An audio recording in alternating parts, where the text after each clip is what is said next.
Olá, galera! Na aula de hoje eu vou falar sobre reprodução dos animais invertebrados. Primeiro, os invertebrados, eles não possuem crânio nem coluna vertebral, como os vertebrados. Todos os animais, as suas células, eles possuem células sexuais, como espermatozoide e óvulo.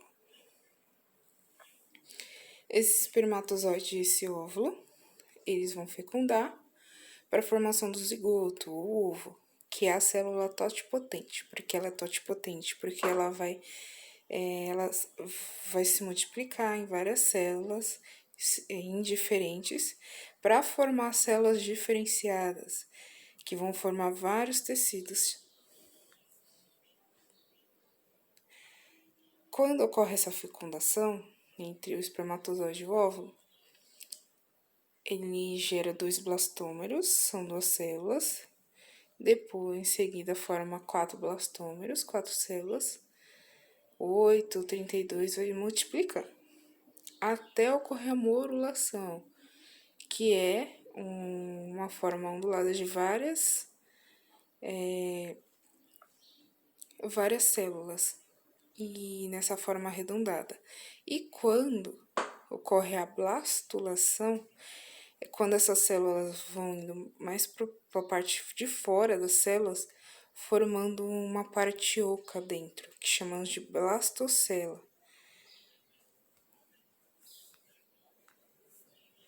Depois da blastulação, temos a gastrulação. A gástrula é uma estrutura formada após a blástula, que define o plano corporal do futuro animal. Então, na blastocela, aquela parte oca aqui das células, quando elas foram se afastando da parte central da mórula, a blástula nada mais é que essa blastocela ao centro, essa parte oca. E durante a gastrulação, ocorre uma invaginação, que é umas células migrando para essa parte da blastocela, essa parte oca. Por isso que ocorrem esses movimentos. Chamamos de arquêntero, que vai formar o arquêntero. Os animais deuterostômios, que são os vertebrados os equinodermatas, vocês vão ver mais no final. Esses deuterostômios, a gente chama eles por eles terem 2 aberturas, tanto da boca quanto do ânus, quando ocorre a gastrulação, né, a invaginação inicial do embrião. As células migram para blastocele, que é aquela cavidade, tá? Aquela parte oca, aquela cavidade que chamamos da mórula, da blástula, e formando esse blastocele. Essa abertura, chamada blastocele, vai dar origem ao ânus. Os protostômios, eles só têm essa abertura. Quando tem os deuterostômios, o que acontece? Do outro lado, além do enterocélia, da outra parte, da outra extremidade, vai formar mais uma abertura, que chamamos de boca. Esse folheto embrionário, né, desde a gastrulação, é formado por três folhetos. Os folhetos temos primeiro a endoderme, que é a parte interna, ectoderme e mesoderme. De blásticos, eles só possuem ectoderme e endoderme. Então, temos a endoderme mais dentro e a externa é a ectoderme. Temos inquinidários. Quinidários possuem essas 2 camadas de células. Já os poríferos, que são mais arcaicos, são animais mais antigos, eles não possuem esses folhetos embrionários, por isso que ele não tem formação, chamamos eles que ele possui tecidos. Os triblásticos é aqueles que possuem a ectoderme, a mesoderme e a endoderme, que são a maioria dos animais. Então, o que tem diferença do diblástico para o triblástico é a mesoderme, que é o tecido do meio, camada de tecido do meio. Chegando na neurulação, depois da gastrulação, depois daquelas aberturas, vão formar o tubo neural e a notocorda.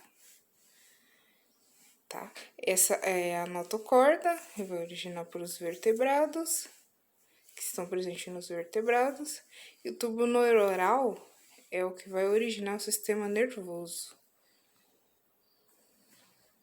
A organogênese, tá? Repetindo depois do zigoto, formamos os blastômeros para a formação da mórula, e a blástula ocorre quando há uma cavidade, essa mórula fica oca, e depois a formação da gástrula, que ocorre as invaginações para formar a boca e o ânus, e depois temos a neurulação para formar o tubo neural, a notocorda nos vertebrados, e por último, a organogênese, que já forma-se o feto. Tá. O celoma, que eu vou passar mais para vocês mais em frente, quando ocorre essa gastrulação e essa diferenciação em endoderme, ectoderme e mesoderme, tem a formação de umas cavidades no corpo do indivíduo. Temos a cavidade craniana, formação do sistema nervoso, cavidade espinhal também, sistema nervoso e a coluna vertebral, a medula espinhal, né? A cavidade torácica, que é o pulmão, tem uma cavidade abdominal, que forma os fígados, tem as vísceras, que são o estômago, o baço, o fígado, a vesícula biliar, o pâncreas, o intestino delgado e a maior parte do intestino grosso. E a cavidade pélvica, que onde estão alojados a bexiga, uma porção do intestino grosso e alguns órgãos genitais. Chegando agora nos animais, o porífero é o grupo mais plesiomórfico, mais antigo, porque ele já não tem a formação de tecidos, porque não ocorreu a gastrulação nele. Depois vem o seguido até chegarmos nos cordados vertebrados. Tá? A diferença aqui é o porífero e o quinidário, esses dois primeiros, eles não têm celoma, eles não têm aquela cavidade. A mesma coisa acontece com a planária, ela também é celomada. E nos neumatelmintos temos pseudoceloma, é uma cavidade falsa. Chegando nos demais, que é os molúsculos, os anelídeos, os artrópodas, os equinodermatas e os vertebrados, eles possuem cavidade, que é o celoma. Só revisando aqui a reprodução entre os seres vivos, temos a bipartição, que é a divisão do ser em dois idênticos, que acontece nas amebas, no paramécio, na planária, que planário é o animal que vocês vão ver agora. Temos a gemulação, que é a formação de uma ou mais saliências ou gomos, ou gemas que se desenvolvem e se separam, originando novos seres, por exemplo, as leveduras fungos, as hidras de água doce, que vocês vão ver, as nêmonas também, são os dois quinidários.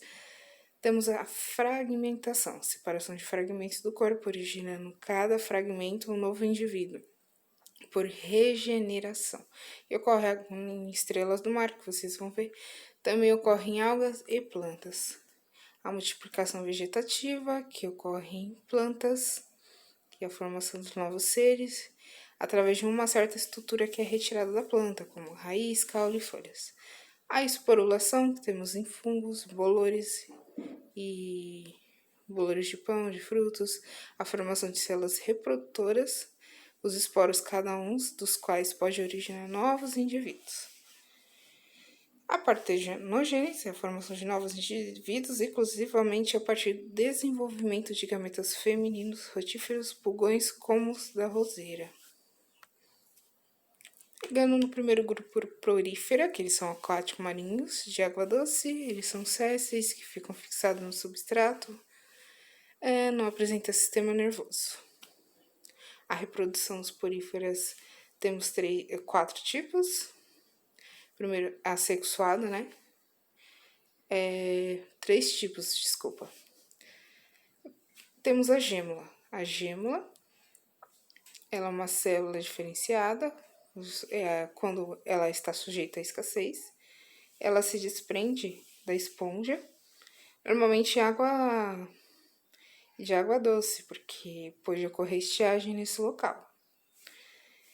Essas gêmulas são pequenas bolsas com células em atividade metabólica reduzida, como se estivesse em hibernação, reduzida e protegida por um revestimento resistente.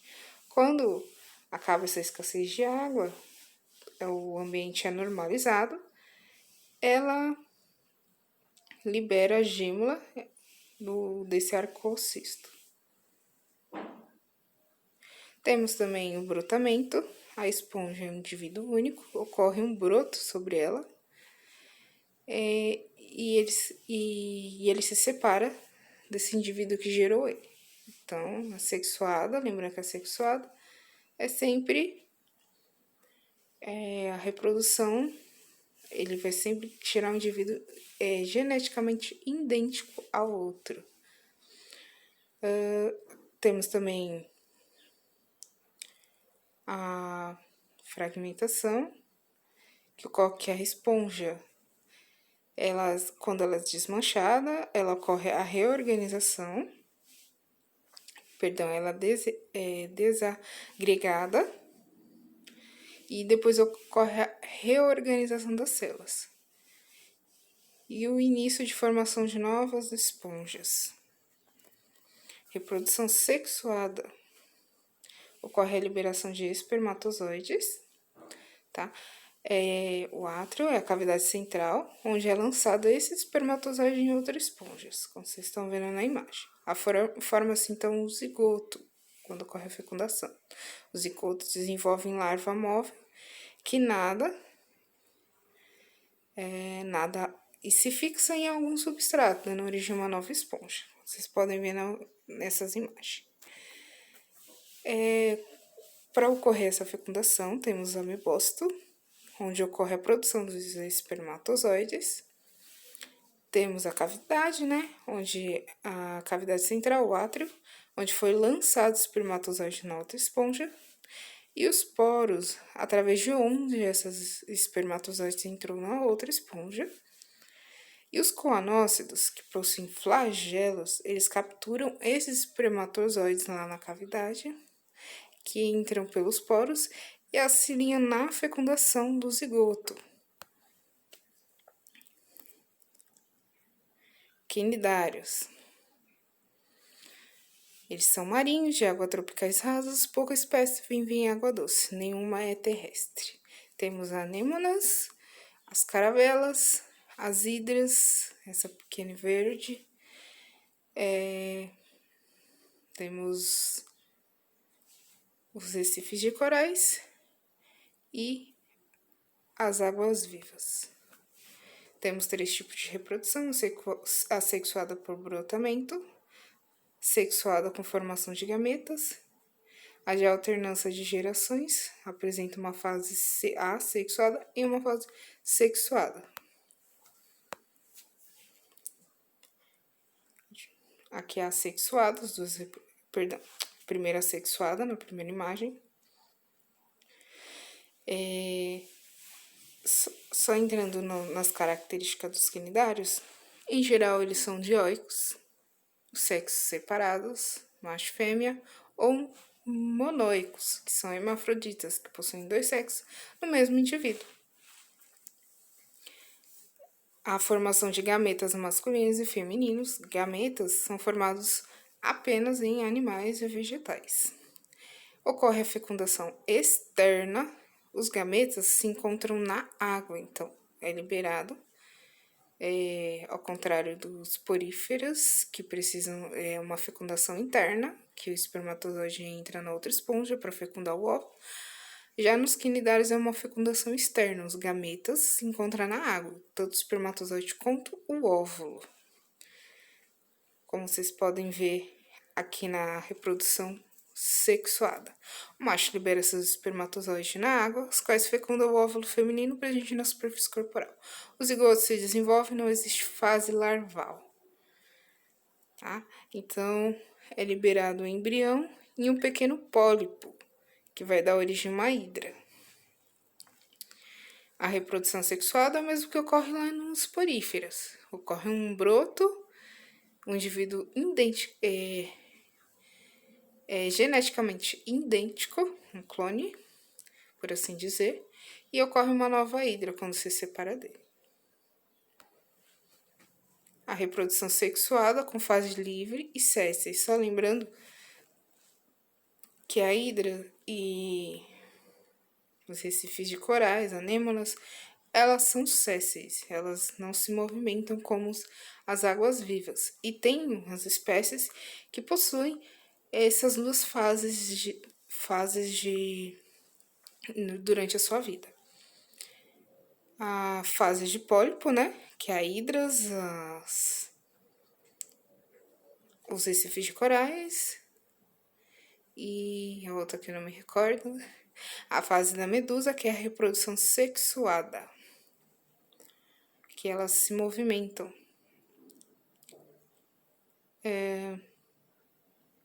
Primeiro temos aqui um pólipo, esse pólipo que é da fase assexuada,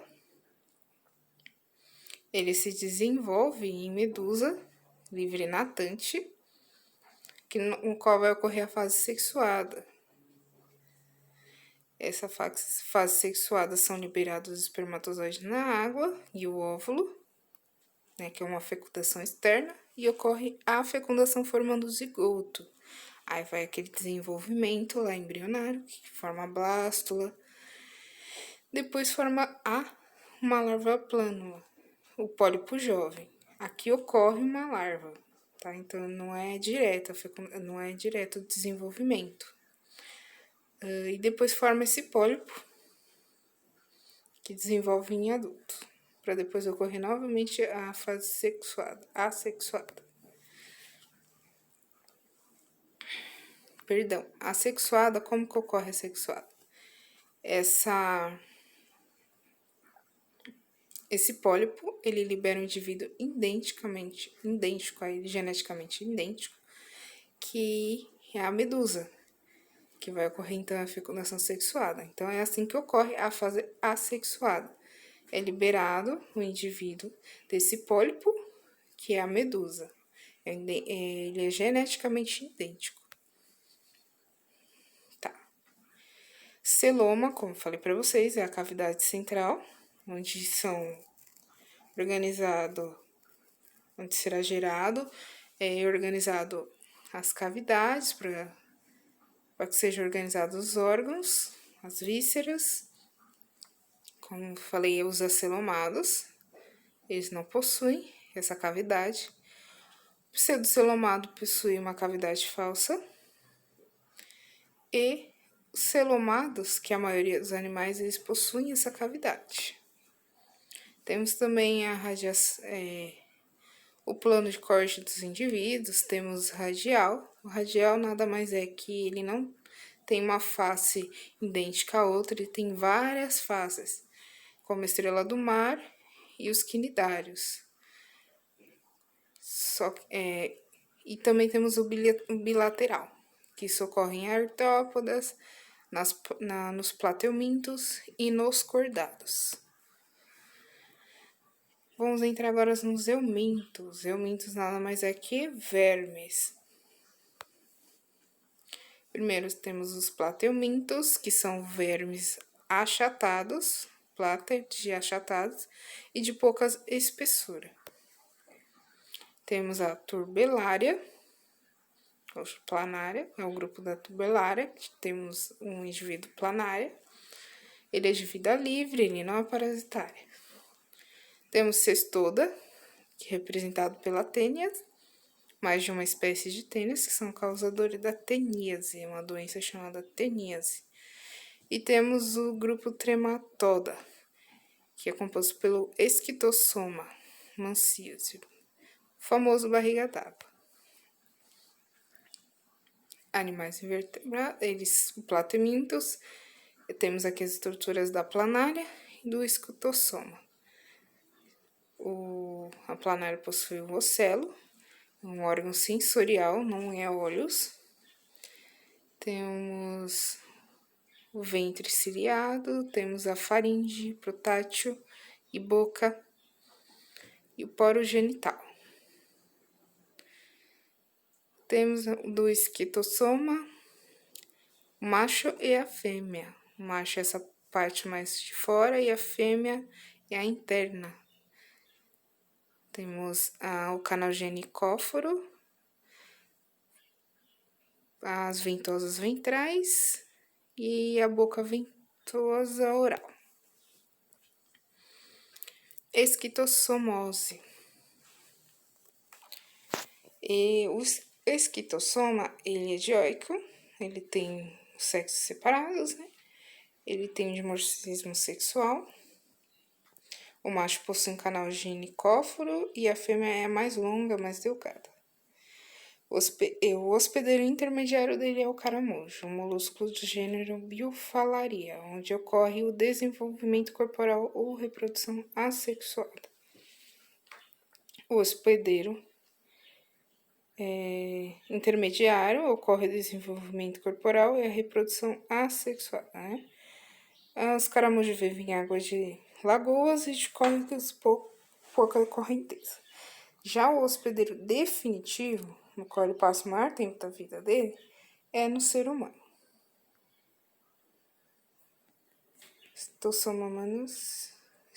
Esquistossoma mansoni, a barriga d'água. Esse é o ciclo dele. Como ocorre? Ele, parasitando um caramujo, ocorre a formação, eles saem as larvas desse indivíduo, óvulos das fezes, estão presentes umas fezes, ele vira uma larva, se desenvolve para uma larva ciliada, e essa larva é ingerida então pelo caramujo. Assim, lá dentro dele, eles desenvolvem larvas diferentes, que chamam de cercárias, que vão sair desse indivíduo e a oportunidade que ele tiver, ele irá parasitar o ser humano. Como isso ocorre? Com a penetração ativa na pele do homem. Por exemplo, ele pode entrar pela epiderme, pela nossa pele. Após 4 ou 6 meses, as larvas abandonam o caramujo, como tinha passado aqui na imagem, na forma cercárias e volta para a água. Esse ambiente pode viver um pouco tempo e penetrar novamente no homem, através da pele e a mucosa. Uma vez dentro do indivíduo, o verme entra na circulação venosa e chega no coração e pulmão. Do coração são lançados através das artérias diversas partes do corpo, sendo o fígado e o órgão localizado preferencial parasita. O fígado cresce alimentando-se de sangue e depois migram para as veias do intestino. De lá alcançam a forma adulta, acasalam-se e começam a pôr ovos, dando início a um novo ciclo.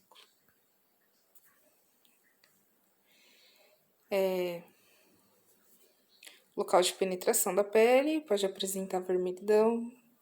A fase aguda da doença evolui para a forma grave, com o mau funcionamento do fígado, ou mesmo estado de coma e morte. O fígado acaba inchando, o intestino é a forma mais comum, podendo ser assintomático ou caracterizado por diarreias, que pode apresentar muco e sangue. No baço, aumento do órgão também e no fígado. Por isso, chamado de barriga d'água. Temos a teníase. É a verminose provocada pela forma adulta do hospedeiro definitivo, o homem. Ela a solitária, chamamos ela de solitária, e os hóspedes intermediários dele é o porco ou o boi, dependendo da espécie. Solitárias, apenas uma parasita hospedeiro cistercercose em diferentes fases da vida, causando pele, pelas larvas das tênias, cistercercos. Na maioria dos casos, a tênia é assintomática. Os sintomas que surgem são dores abdominais, náuseas, vômitos, diarreia, cólica intestinal e perda de peso e indisposição. Também pode surgir algumas alterações, tais como insônia, irritabilidade e inquietação. Então, um porco com um boi infectado, ele ingere esses ovos no ambiente.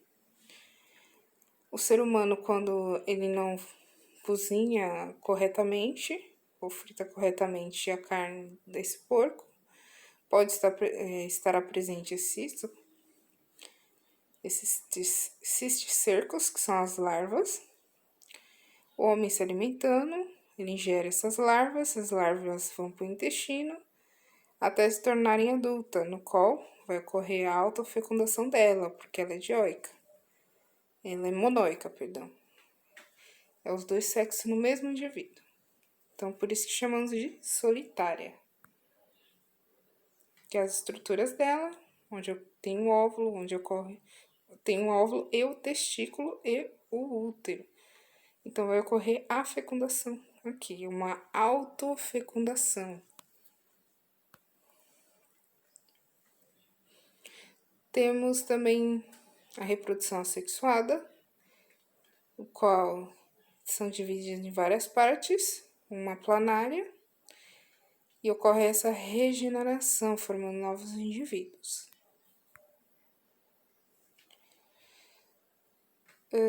Aqui tem a estrutura da planária, temos o óvulo aqui mais perto do órgão sensorial, testículo, ducto espermático, receptáculo seminal, temos o pênis e a vagina, o átrio genital e o poro genital. Ocorre a postura de acasalamento, qual forma novos indivíduos, geneticamente diferenciados, e depois que formam um casulo. E esse casulo onde vão sair as planárias jovens. Vamos entrar agora nos plateumintos. Eles são vermes cilíndricos, neumatomintos. Eles são vermes cilíndricos, são segmentados, são aquáticos, ou de solo úmido, ou parasita. Temos aqui os tipos de espécies: Trichoris, Ascaris, Strogiloides, Necator e Enteropius. Sistema reprodutivo, temos a gônadas, que são os testículos, e os ovários. Reprodução da lombriga, tá? Que são dioicos. A reprodução da lombriga envolve espermatozoides que se deslocam por movimento ameboides, não como os outros que são movimentados, os demais animais que se movimentam por flagelo. Da lombriga, por exemplo, se movimenta por forma de ameboide, como vocês veem nos amebas. Esse aqui tá o movimento dele. Temos o acilostomias, que é o famoso amarelão.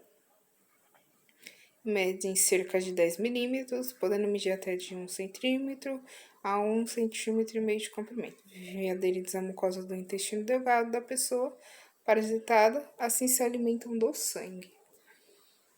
Como ocorre o ciclo? Tá. Primeiro, as larvas penetram no corpo através da pele. As larvas passam então pela corrente sanguínea e chegam aos pulmões. Como eles fazem? É pela corrente sanguínea, através do pele vai para a corrente sanguínea. Das artérias migram para as veias, que vai levá-los nessa corrente para os pulmões. a circulação pulmonar. Chegando nos pulmões, ele perfura os alvéolos e sobe pela traqueia até chegar à faringe. Sobe aqui pela traqueia, chegando na faringe, onde que está a transição entre o sistema digestório e o sistema respiratório. Na faringe. A faringe, ele segue caminho para o esôfago, do esôfago para o estômago e do estômago para o intestino. Lá no intestino, ele torna-se vermes adulto e se acoplam à parede do intestino delgado. As fêmeas botam então a ovo, ocorre a fecundação. As fêmeas botam os ovos são expelidos nas fezes e as larvas saem dos ovos e corre o ciclo todo novamente, sem encontrar um indivíduo. As cilostomias. Esse amarelão, as doenças é caracterizada pela infecção intestinal. O verme no intestino delgado, seus hospedeiros agarram-se com seus dentes nas paredes intestinais e provoca lesões e hemorragias.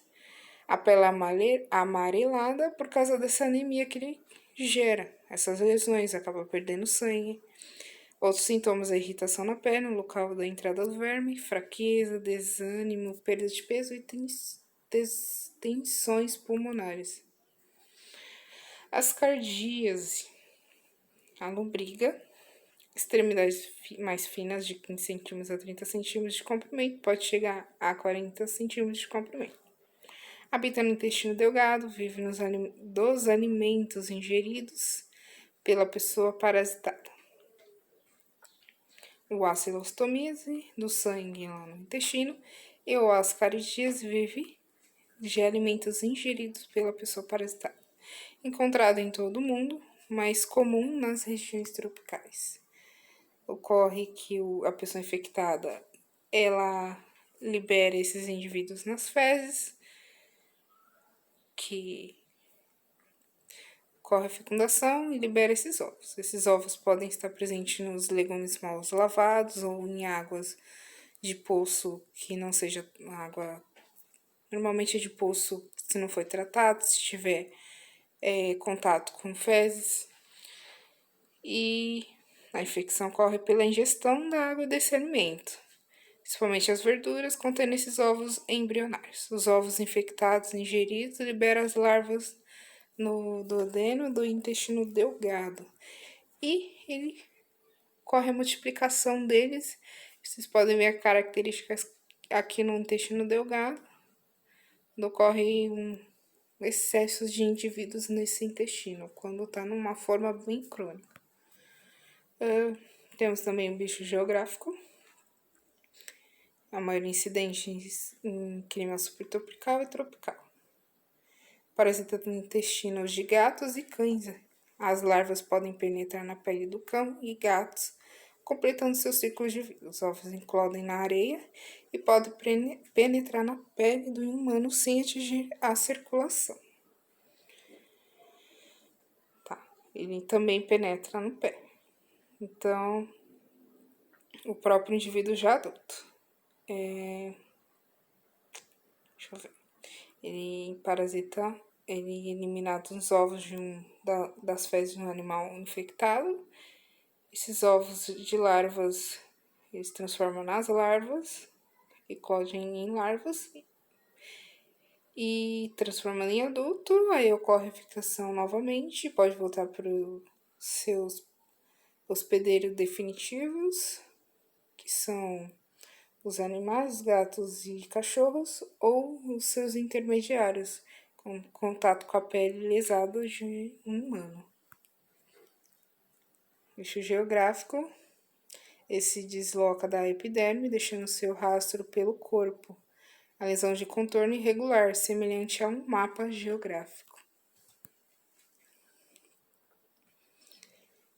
Como a transmissão em gramados, areias de praia, tanques de areia. Principais sintomas em humanos na área afetada: forte coceira, ato de coçar, a área lesionada. Provoca essas infecções, como irritações, inchaços.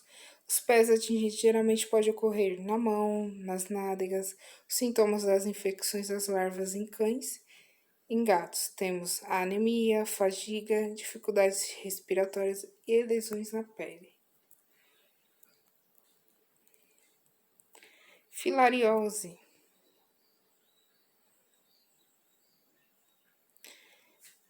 Ou elefantíase, típico de regiões tropicais e subtropicais. O Brasil já teve um número alto de casos em Recife, na Amazônia, Alagoas, Bahia, Maranhão, Pará e Santa Catarina. Os linfonodos, onde ocorre, fica até chegar à fase adulta. Os linfonodos são aqueles órgãos paralelos ao sistema circulatório. Ao atingir sua maturidade, os vermes já se diferenciam em machos e fêmeas e irão originar os microfilários, os quais também habitarão a corrente sanguínea. Então, como ocorre essa transmissão, um mosquito infectado por esse verme, ele pica o homem e a larva saindo pelo propósito do mosquito, que é a estrutura desse mosquito. Essas larvas são então transferidas através dessa picada, como vocês podem ver no desenho, e as larvas então seguem para a corrente sanguínea. O animal adulto ele obstrui a circulação linfática do homem, aí ocorrendo essas alterações no corpo da pessoa. Em alguns casos, a filariose é assintomática, ou seja, não apresenta sintomas. Quando elas surgem, são inchaço na virilha, febre, aumento do tamanho do membro afetado, dores musculares, mal-estar e dor de cabeça. Presença de gordura na urina. Como os vermes adultos vivem no vaso linfático, as pessoas infectadas, eles bloqueiam e afetam a circulação, tá? O sistema linfático é paralelo ao sistema circulatório e provoca inflamação nos vasos linfáticos, impedindo a drenagem da linfa. O acúmulo da linfa produz inchaço nos pés, pernas, mamas, bolsa escrotal. Leva ao inchaço dos membros e, o caso mais avançado, a deformação dos membros.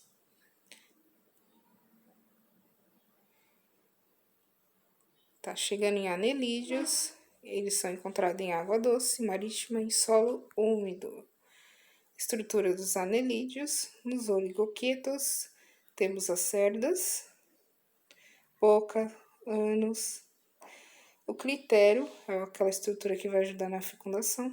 Temos o hirudínia, ou a chaita, que tem representado pelo sanguessuga.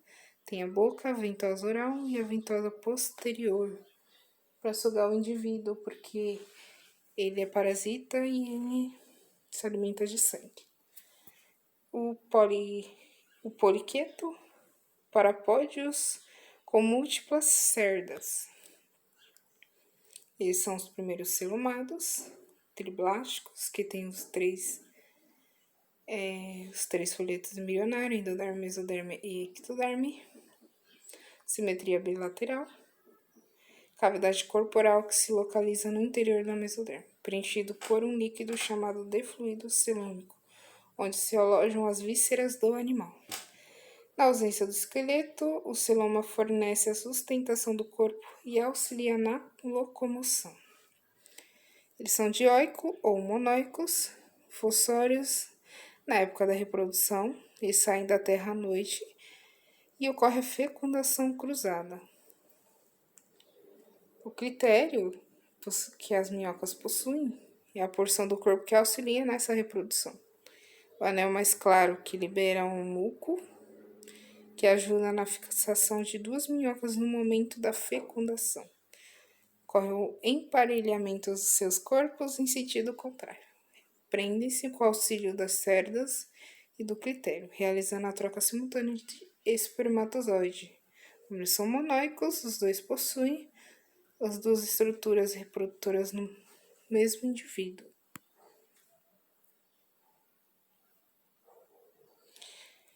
Então, vamos parar por aqui. Na próxima aula, eu vou falar sobre os invertebrados, os artrópodes. Vamos iniciar com os artrópodes. Então, ficamos por aqui e até mais, pessoal. Tchau, tchau!